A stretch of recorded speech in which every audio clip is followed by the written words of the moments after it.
Before the world sees your wins, your soul has to feel your work. It's the reps nobody applauds that produce the wins that do, all through a shifting of your identity into a dominator.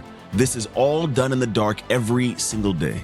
So let me be your guide as I welcome you to this episode of the Dark Work Daily.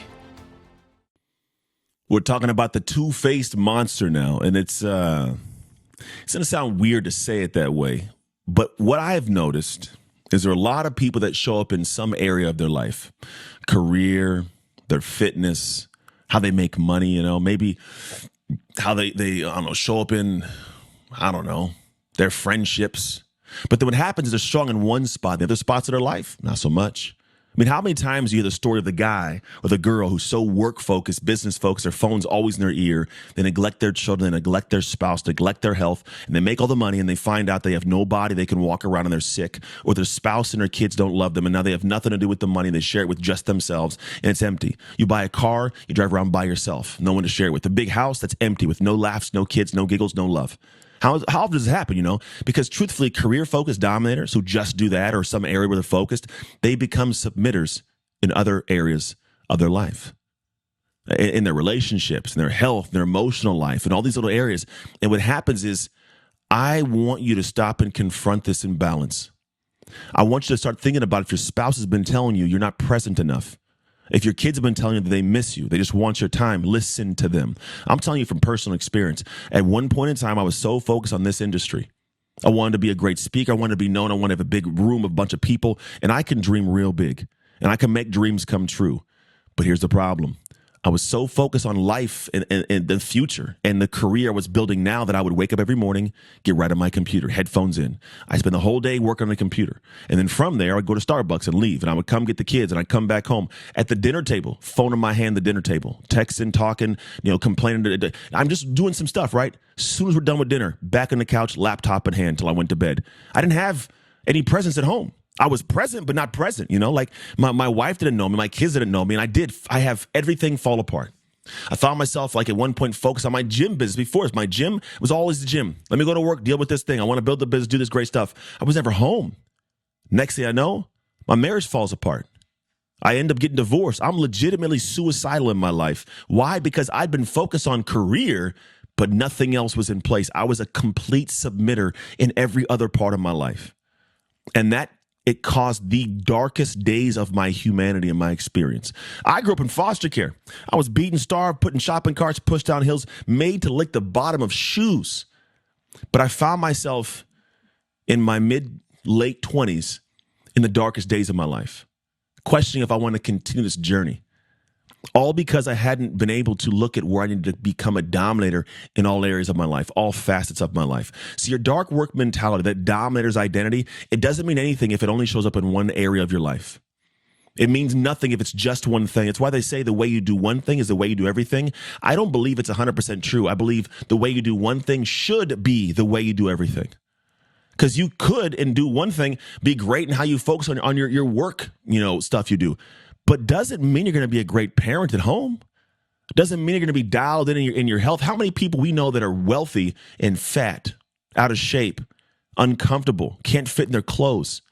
Now, I'm not nothing against a person like that, but there's a part of them that is not being the best they absolutely can be because this is how they're functioning there. It's affecting stuff.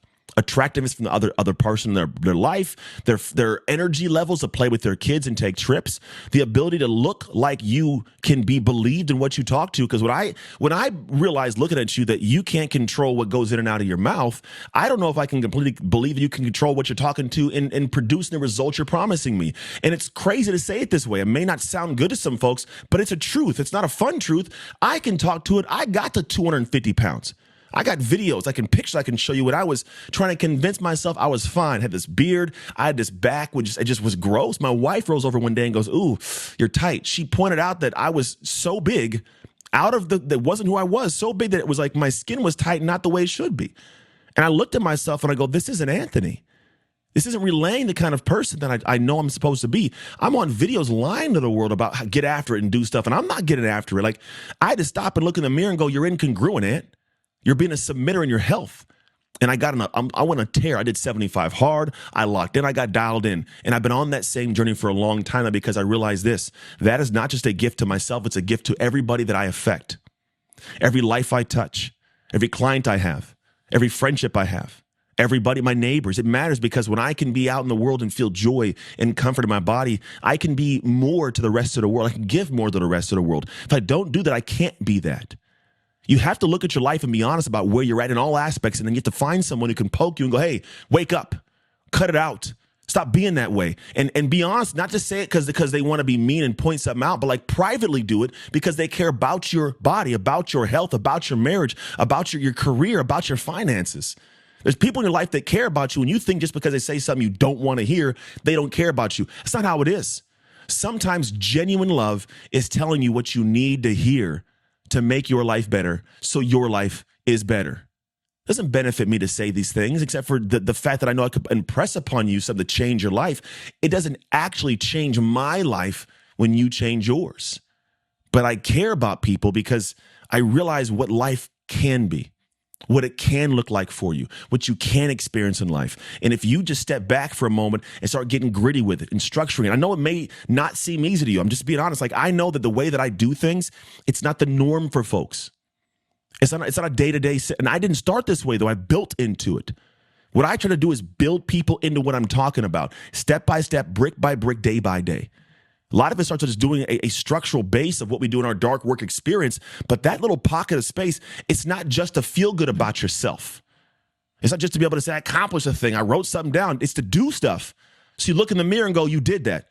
Well done. And stack days. I don't even care. One day, cool. Doesn't matter to me. Give me 50 days. Let me know how 50 days goes. And I go, great. You got a rhythm? Don't break it. Add more. 50 days of that, let's get to 100 days of that. Let's add something else and put 50 more days of the something else in there. Stack. Why? Because the more you can handle, the more your life will give you. The more you can handle, the more your life will give you. And you are in control of that. The moment you realize this, game changes. So think about the life you're living outside your home. What you do outside of that, when you come home, your personal life, what's that look like? Because I can't sit here and tell you that what you do outside doesn't affect inside, because it does, more than you know. Start asking yourself, who are you at home? If this episode stirred something in you, good. That means there's work to be done. Don't ignore it, because listening is just the beginning. Because real change happens when you engage and you commit. So I invite you to join the Dark Work community inside the Dark Work app, which is where you communicate with amazing people on the same journey as you. You can find them on the App Store and the Google Play Store right now. Step into the conversations that sharpen your habits, strengthen your identity, and keep you locked in to the Dark Work.